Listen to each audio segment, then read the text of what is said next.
안녕하세요. 배종민입니다. 이번 시간에는 사복음서를 이제 다루도록 할 텐데, 사복음서 중에서 마가복음하고 마태복음을 개괄적으로 한번 살펴보겠습니다. 마가복음하고 마태복음을 살펴본 후에는 누가복음을 살펴볼 텐데, 누가복음은 누가복음 1편하고 2편, 2편이 사도행전이죠. 그리고 나서 사도행전 후반 28장 이후에 어, 그 이후에 연결하는 전체 흐름 한번 살펴보면서 우리가 누가복음을 토론을 좀 했으면 좋겠습니다. 자, 마가복음요. 마가복음은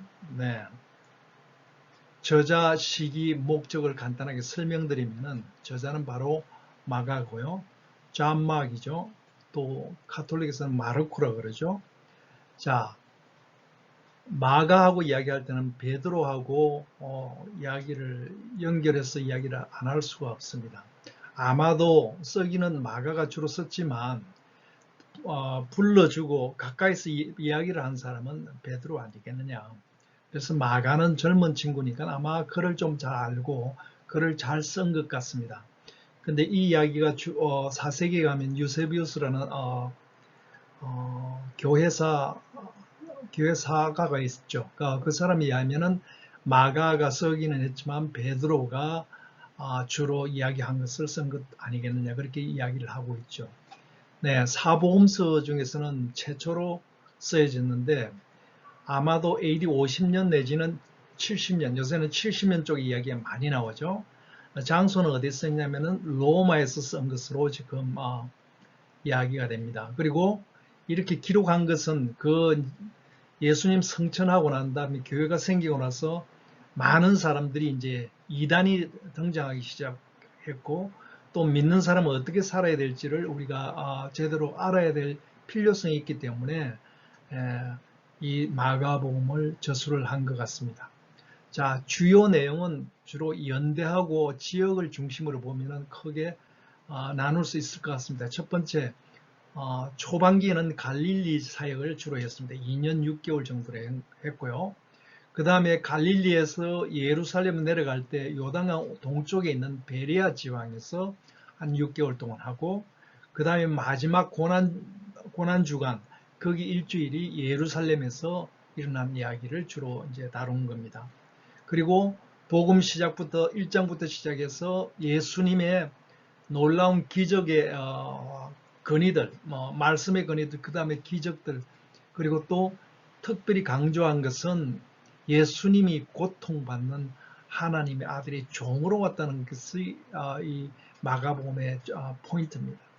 그리고 마가복음은 특별한 것은 뭐냐면은 마가복음 16장 9절부터 제일 끝부분에 있는데 이것은 아마 마가가 쓴 것 같지는 않습니다. 마가가 쓰지 않았다고 그렇게 적혀 있죠. 근데 의도적으로 이걸 쓰지 않은 건지 안 그럼 다른 외부적인 요인이 있어서 못 쓴 건지 그거는 신학자들이 그 의견들이 분분하지 않습니까? 어쨌든 간에 그 16장 후반 부분은 추가로 쓰여졌다는 거 우리가 기억하면서 살펴보면 좋을 것 같습니다. 자, 기타 가장 중요한 이야기는 뭐냐면 마가복음의 제일 첫 번째 복음 소개할 때 회개하라 하나님 나라가 가까이 왔다고 이야기를 하면서 시작합니다. 하나님 나라에 대해서 이야기를 합니다. 그래 특별히 베드로의 잘못을 많이 언급을 합니다. 이 마가가 베드로의 영적 아들인데 베드로의 잘못을 잘 이렇게 쓸 수 있겠습니까?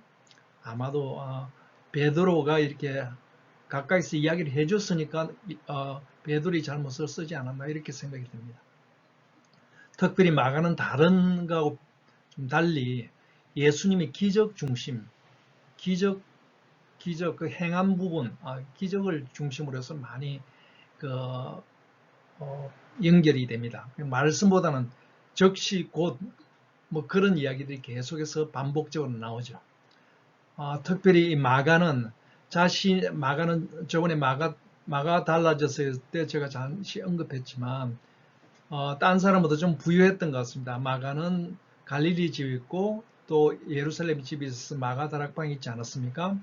그런데 이 마가가 마가복음에 보면 자신에 대해서 언급을 하는데 십자가 사건 바로 직전에 체포됐을 때 그때 옷을 벗고 나체로 도망간 그 친구 이야기가 있는데 그 이름이 없죠.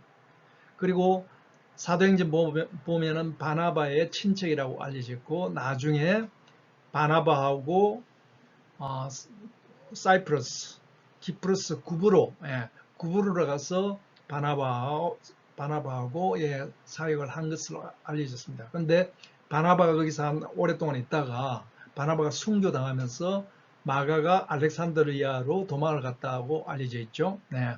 그 후에 바울과 동역도 하고 나중에 베드로와 로마에서 동역했다는 이야기가 베드로서에 나오죠. 예, 마가는 이렇게 간단하게 좀 소개를 좀 드리고 그 다음에 마태복음을 좀 말씀을 드리면은 마태복음도 저자 시기 목적을 보면은 저자는 마태 레이라고 지금 나와 있죠. 여러 특별히 12제자들 이야기를 하지만 특별히 마태 레이 이야기를 자주 하는 이유, 따로 이야기를 하는 이유가 마태가 이게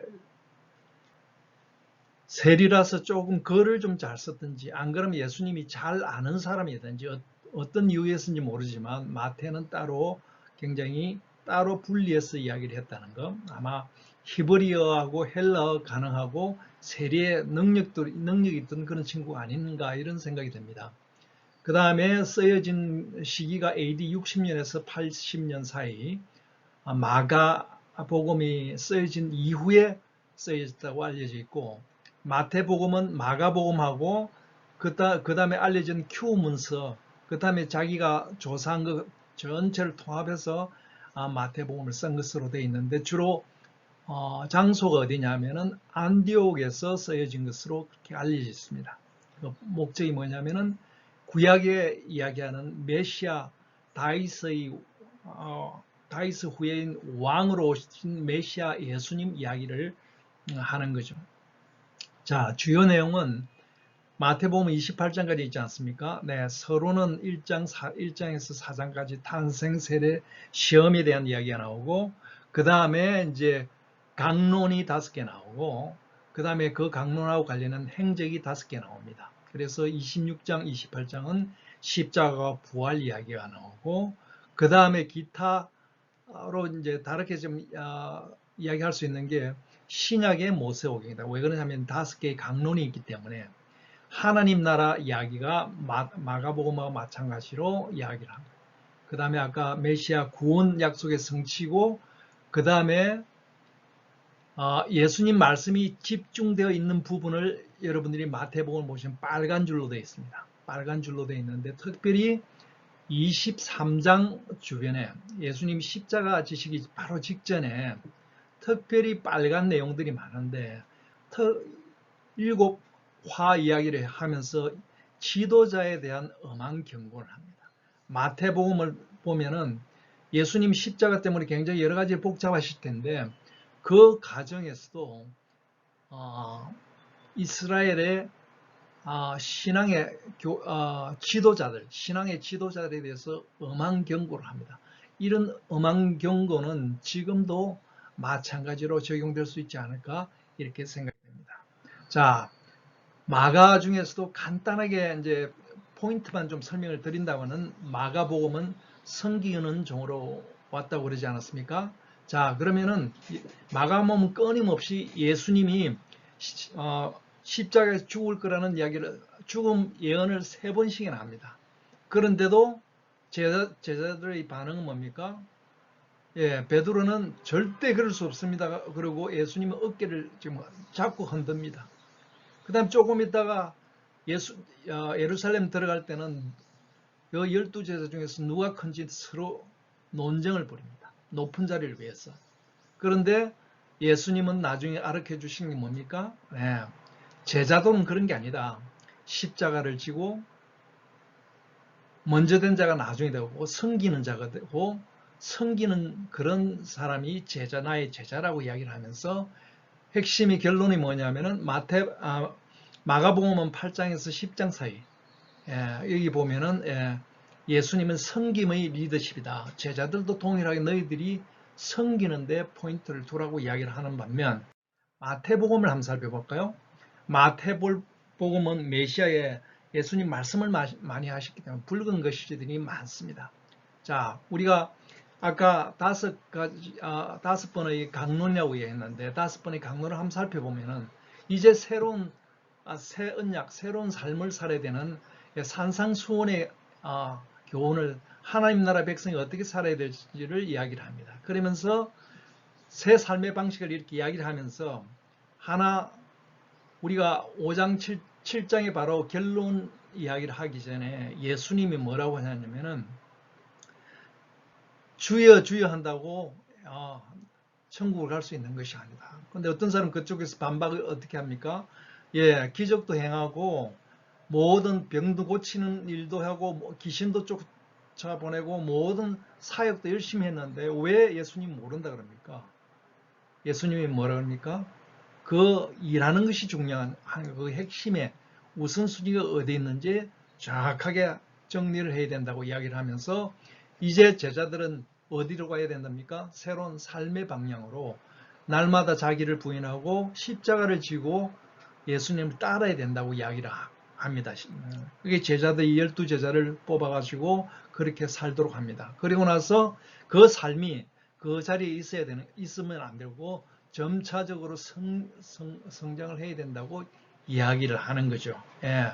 그리고 나서 자, 우리 믿는 사람들이 공동체가 모여서 제대로 서로 위하고 형제를 사랑해야 되지만 거기서 벗어나고자 하는 사람은 정말 조심해서 바로 하는 것이나 감정적으로 하는 것이나 여러 가지 절차를 걸쳐서 보낼 사람은 보내지만 가능한 한 많은 사람을 공동체에 대해서 규정을 정리를 합니다. 그리고 나서 삶의 우선순위는 결국은 어느 쪽으로 갈 것인지 결정을 해야 된다. 하나님 나라의 길로 갈 것인지 그렇지 세상의 길로 갈 것인지 결정을 해야 된다. 그러면서 우리의 삶의 목적이 뭐냐면 삶의 소명은 뭐냐면 어디를 가든지 여기 있든지 애국에 가든지 어디 가든지 십자가를 따라가는 십자와 부활을 따라가는 그런 예수님이 제자가 되어야 된다 하는 이야기가 마가복음하고 마태복음의 내용인 것 같습니다. 감사합니다.